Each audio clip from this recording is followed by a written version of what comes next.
উর্বর মাটির বুক চিরে বেড়ে ওঠা একটি ছোট ধানের চারা কিভাবে আধুনিক প্রযুক্তির ছোঁয়ায় প্রসেসিং প্ল্যান্ট বেকারি হয়ে আপনার প্লেট পর্যন্ত পৌঁছায়। কৃষকের ঘাম আর বিজ্ঞানের এই বিস্ময়কর মেলবন্ধন দেখতে আজ আমরা পাড়ি দেব খামার থেকে থালা পর্যন্ত ধানের এক রোমাঞ্চকর পথ চলায়। স্বাগতম আমাদের আজকের বিশেষ আয়োজনে।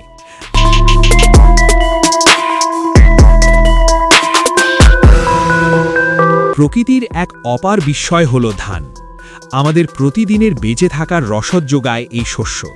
কিন্তু আমরা কি কখনো ভেবে দেখেছি মাঠের সেই সবুজ ধান কিভাবে আমাদের হাতের স্যান্ডউইচ বা ধোঁয়া ওঠা গরম ভাতে পরিণত হয়? আজ আমরা দেখব খামার থেকে আমাদের খাবার টেবিল পর্যন্ত ধানের এক দীর্ঘ এবং বিস্ময়কর যাত্রার গল্প। এই যাত্রা শুরু হয় উর্বর পলি মাটিতে। কৃষকের অক্লান্ত শ্রমে বেড়ে ওঠে ধানের চারা। পর্যাপ্ত পানি আর সূর্যের আলোয় কয়েক মাসের ব্যবধানে সবুজ মাঠ সোনালি রঙে ভরে ওঠে। যখন ধানের শীষগুলো পেকে সোনালি হয়ে যায়, তখনই শুরু হয় ফসল কাটার উৎসব। একসময় ধান কাটার কাজ শুধু হাতেই হতো, কিন্তু এখন আধুনিক প্রযুক্তির ছোঁয়ায় হারভেস্টার মেশিনের মাধ্যমে খুব দ্রুত ধান কাটা ও মাড়াই করা সম্ভব হচ্ছে। এই যন্ত্রগুলো ধান গাছ থেকে দানাগুলোকে আলাদা করে এবং সরাসরি ট্রাকে পাঠিয়ে দেয়। এতে শ্রম আর সময় দুই বাঁচে। মাঠ থেকে সংগৃহীত ধান এখন বিশাল ট্রাকে করে নিয়ে যাওয়া হয় রাইস মিল বা প্রসেসিং প্ল্যান্টে। এখানে সারি সারি ট্রাক অপেক্ষা করে তাদের মূল্যবান কার্গো আনলোড করার জন্য।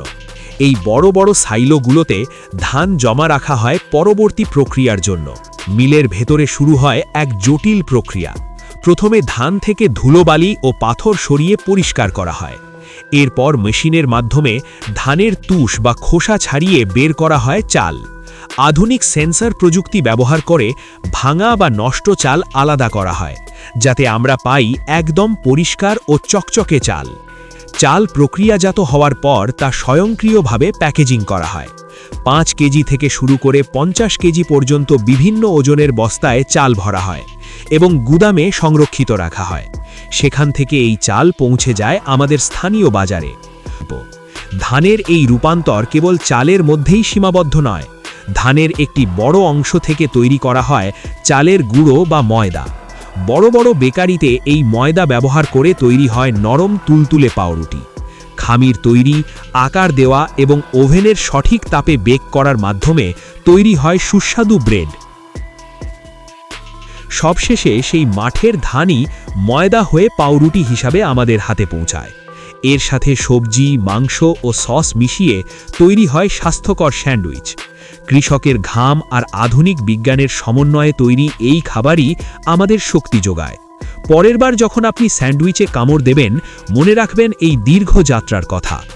মাঠের সেই সোনালি শীষগুলো আজ কেবল আমাদের পেটই ভরাচ্ছে না, বরং আধুনিক সভ্যতার চাকা সচল রাখছে। কৃষকের অক্লান্ত শ্রম আর প্রযুক্তির আধুনিকায়ন, এই দুইয়ের কারণেই আজ আমাদের খাদ্য নিরাপত্তা নিশ্চিত হয়েছে। পরের বার যখন আপনি খাবার টেবিলে বসবেন, তখন সেই প্রতিটি দানার পেছনের গল্পটি একবার স্মরণ করবেন। প্রকৃতির এই উপহার যেন আমরা অপচয় না করি। আমাদের এই সোনালী যাত্রার গল্পটি যদি আপনার ভালো লেগে থাকে, তাহলে লাইক দিন এবং আপনার মূল্যবান মতামত কমেন্টে জানান। পরবর্তী ভিডিওতে দেখা হবে নতুন কোনো গল্পের সাথে। ততক্ষণ পর্যন্ত ভালো থাকুন, সুস্থ থাকুন। ধন্যবাদ।